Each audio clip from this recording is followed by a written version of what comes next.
Good morning students. Today I will teach you solution chapter, जो कि class 12th का second chapter है। इस चैप्टर से almost each and every year at least one question आती है और बहुत ही आसान आता है। तो सबसे पहले हम ये डिफाइन करेंगे कि सॉल्यूशन होता क्या है। तो basically it is homogeneous mixture, it is homogeneous mixture of two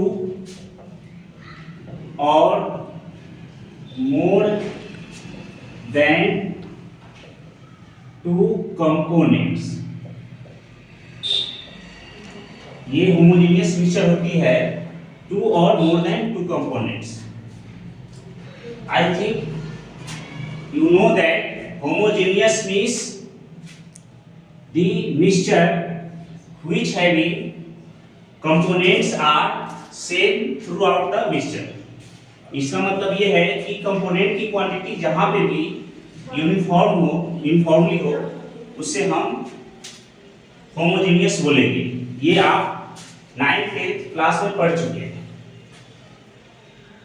अब सेकेंड वे में इट मीन्स मैथमेटिकली इसे हम मैथमेटिकली सॉल्यूशन जो है, ये मैंने पहले ही आपको कहा कि टू और मोर देन टू कंपोनेंट से बनी हुई होती है और वो कंपोनेंट सॉलिड होगा प्लस सॉल्वेंट होगा। इसका मतलब ये है सॉल्यूशन सॉलिड प्लस सॉल्वेंट से मिलकर बना हुआ होगा, जिसमें सॉल्वेंट हमेशा ओनली वन होगा। सॉल्यूट जो है वो मोर देन वन हो सकता है। इट मींस 2, 3, 4, 5 भी सॉल्यूट हो सकता है या इससे भी ज्यादा हो सकता है, लेकिन सॉल्वेंट हमेशा ओनली वन होगा। जिसमें से सॉल्वेंट जो होगा वो it is in major quantity, means major quantity में जो होगी उसे हम सॉल्वेंट बोलेंगे। एंड सॉल्यूट जो है वो लेस क्वांटिटी में होगा। It means it is in less quantity. जिसमें से मुझे नोट में ये याद रखना है कि वाटर हमेशा किसी भी सॉल्यूशन के अंदर होगा तो वो सॉल्वेंट ही होगा। Means water are always considered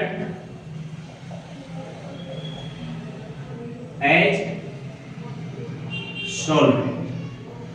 तो ये बेसिक्स था सॉल्यूशन के रिगार्डिंग, इंट्रोडक्शन था। इसमें मैं सबसे पहले ये समझाया कि सॉल्यूशन क्या होता है।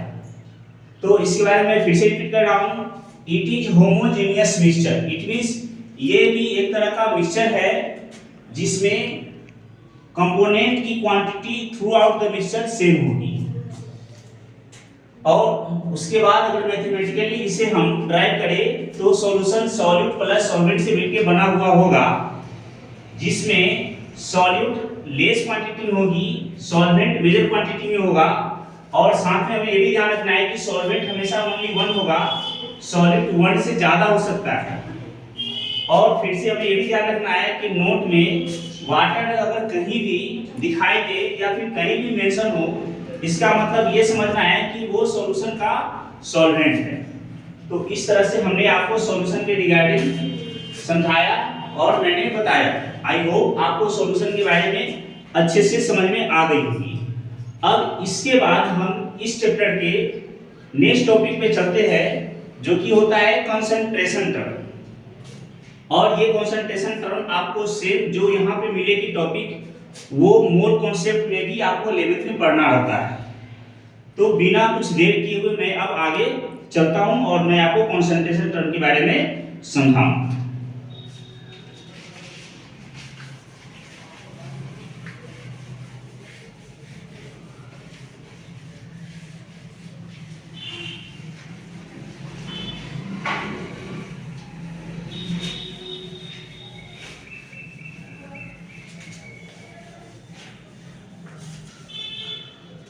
तो सबसे पहले हम इसमें भी कंसंट्रेशन क्या होता है इसको हम डिफाइन कर लेते हैं।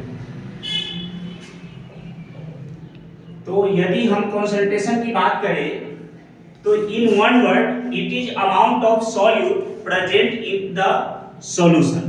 इसका मतलब ये है अमाउंट ऑफ सॉल्यूट जो प्रेजेंट होगी सॉल्यूशन के अंदर उसको हम कंसंट्रेशन के रिस्पेक्ट में डिफाइन करेंगे।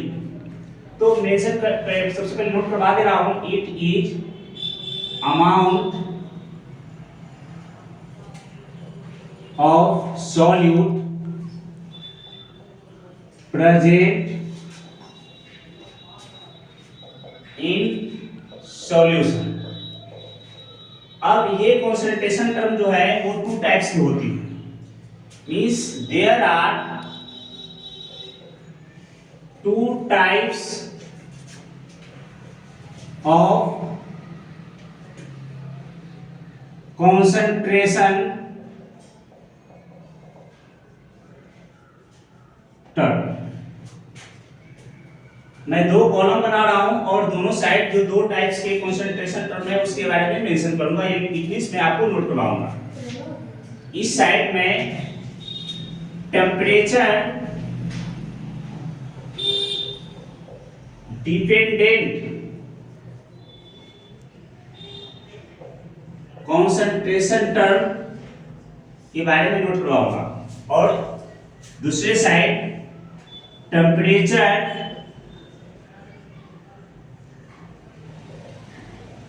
इंडिपेंडेंट कंसंट्रेशन टर्म के रिगार्डिंग नोट करवाऊंगा। तो इन वन वर्ड में यदि आपको मैं बताऊं तो जहां पे भी वॉल्यूम का जिक्र होगा इट मींस हमें ये समझना है, और ऐसा ही होता भी है कि वो टेम्परेचर पे डिपेंड करेगा, और जहां पे वॉल्यूम नहीं हो मींस कुछ क्वांटिटी से रिलेटेड रिलेशन हो या फिर वेट से रिलेटेड रिलेशन हो वो टेम्परेचर इंडिपेंडेंट होगा। इट मींस किसी भी क्वांटिटी को या वेट को टेम्परेचर से कुछ भी लेना देना नहीं है।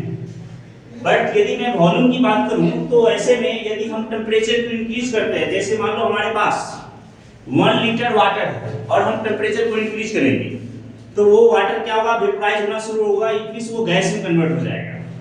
और यदि हम टेम्परेचर को लो करते हैं इट मींस जैसे मैं 0 डिग्री सेल्सियस के आसपास ले जाऊंगा तो वो वाटर क्या होना शुरू होगा, वो फ्रीज होना शुरू हो जाएगा, इट मींस वो सॉलिड में कन्वर्ट हो जाएगा यानी आइस बन जाएगा। तो कहीं ना कहीं हमें ये समझ में आता है कि यदि मैं वाटर की बात करूं इट मींस वॉल्यूम से रिलेटेड कोई भी टर्म आता है तो वो टेम्परेचर के साथ वैरी करेगा। बट यदि वेट या किसी क्वांटिटी की बात करें तो वो टेम्परेचर के साथ वैरी नहीं करेगा, इट मींस टेम्परेचर से वेट या क्वांटिटी को कुछ भी लेना देना नहीं है या कोई रिलेशन नहीं है। तो इस तरह से जहां पे भी टेम्परेचर से कुछ भी रिलेशन होगा तो वो कहीं ना कहीं टेम्परेचर पे डिपेंड करेगा। इट मींस जहां पे वॉल्यूम आएगा वहां में ध्यान रखना है कि वो टेम्परेचर पे डिपेंड करेगा, और जहां पे वेट या क्वांटिटी शिफ्ट हो इसका मतलब वो डिपेंड नहीं करेगा। तो जहां पे भी वेट आएगा या क्वांटिटी आएगा तो हम समझ लेंगे कि उसे टेम्परेचर से कुछ भी लेना देना नहीं है, इट मींस वो टेम्परेचर पे डिपेंड नहीं करेगा और वो टेम्परेचर इंडिपेंडेंट होगा। और जहां पे भी वॉल्यूम की बात आ जाए समझ लेना है कि वो टेम्परेचर पे डिपेंड करेगा।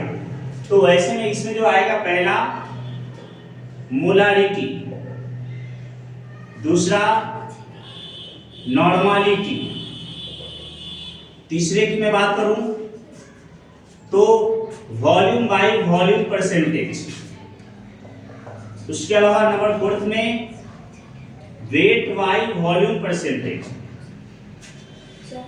etc। उसी तरह यदि टेम्परेचर इंडिपेंडेंट की बात करूं तो इसमें पहला आएगा मोलालिटी। इन सभी में कहीं भी आपको वॉल्यूम नहीं दिखेगा। नंबर 2 में मोल फ्रैक्शन, नंबर 3 में weight by weight percentage, number 4 में ppm पार्ट पर मिलियन, नंबर 5 में ppb पार्ट पर बिलियन। इन सभी में वेट या क्वांटिटी का रिलेशन आएगा, इट मींस ये कहीं ना कहीं टेम्परेचर पे डिपेंड नहीं करेगा, और ये वाला जो फैक्टर है ये सब टेम्परेचर पे डिपेंड करेगा। क्यों? जैसे मैं यहाँ पर बता रहा हूँ, अगर मैं मोलारिटी की बात करूं तो इसे कैपिटल एम से रिप्रेजेंट करते हैं, और ये होता है number of moles of solute. It means जो लेस क्वांटिटी में होगी उसके मोल्स हम फाइंड करेंगे अपॉन वॉल्यूम ऑफ सॉल्यूशन। यानी यहाँ पे साफ साफ आपको वॉल्यूम दिखाई दे रहा है, इट मींस कहीं ना कहीं टेम्परेचर पे डिपेंड करेगा। सिमिलरली नॉर्मलिटी की बात करें तो इसे भी कैपिटल एन से रिप्रेजेंट करते हैं, और ये नंबर ऑफ इक्विवेलेंट होती है of solute upon volume of solution in litre. Similarly यहाँ पे तो वॉल्यूम बाय वॉल्यूम क्लियर आपको दिखाई दे रहा है, इट मींस ये कहीं ना कहीं टेम्परेचर पे डिपेंड करेगी। उसी तरह वेट बाय वॉल्यूम है, इट मींस ये कहीं ना कहीं वेट वॉल्यूम पे डिपेंड करेगी और ये टेम्परेचर डिपेंडेंट होगा। ध्यान रखिए, मैं आपको जीरो से नहीं बता रहा हूँ, ये मैं आपको समझा रहा हूँ, सिर्फ ये फील करवाना चाहता हूँ कि ये किस तरह से और क्यों टेम्परेचर डिपेंडेंट टर्म है, और इसकी बात मैं करूं तो ये क्यों टेम्परेचर इंडिपेंडेंट टर्म होगा, यही सिर्फ मैं आपको फील करवाना चाहता हूं। बाकी आपको मैं रेगुलर क्लास में अच्छे से ये डिफाइन करूंगा कि मोलारिटी क्यों होता है, नॉर्मलिटी क्या होता है, वेट बाय वॉल्यूम क्या होता है, वॉल्यूम बाय वॉल्यूम परसेंटेज क्या होता है, etc। अब यहाँ पे ध्यान दीजिए, मैं मोलारिटी की बात करूं तो सिमिलरली ये भी एम मींस ये डिपेंड करता है मोल को ऑफ सॉल्यूट अपॉन सॉल्वेंट, यानी जो मेजर क्वांटिटी में होगी सॉल्वेंट इन केजी। यानी यहाँ पे आपको साफ साफ दिखाई दे रहा है कि न्यूमरेटर और डिनोमिनेटर में कहीं भी वॉल्यूम का जिक्र नहीं किया गया, इसलिए ये टेम्परेचर इंडिपेंडेंट टर्म होगा। और मैं भी बता दूं कि साथ में इसको स्मॉल एम से रिप्रेजेंट करते हैं। अब आते हैं मोल फ्रैक्शन का, तो सिमिलरली इसमें भी ऐसा ही होता है। मान लो अपने पास दो कंपोनेंट है ए एंड बी, कौन कौन से कंपोनेंट है, ए एंड बी। अगर हम मोल फ्रैक्शन ऑफ ए निकालें तो ये होता है mole of A upon total mole, यानी n t.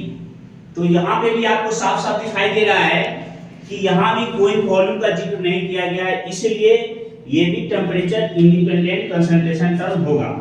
Next weight by weight की बात करें तो यहाँ भी क्लियर कट दिख रहा है कि यहाँ भी कोई वॉल्यूम का जिक्र नहीं किया गया है। लास्ट में पीपीएम है, यानी पार्ट पर मिलियन है, इसमें भी कहीं भी वॉल्यूम नहीं है, साफ साफ दिख रहा है। और उसी तरह से पीपीबी में भी वॉल्यूम नहीं है, ये साफ साफ दिख रहा है। इसका मतलब ये क्या कहलाएगा, ये टेम्परेचर इंडिपेंडेंट कंसंट्रेशन टर्म कहलाएगा।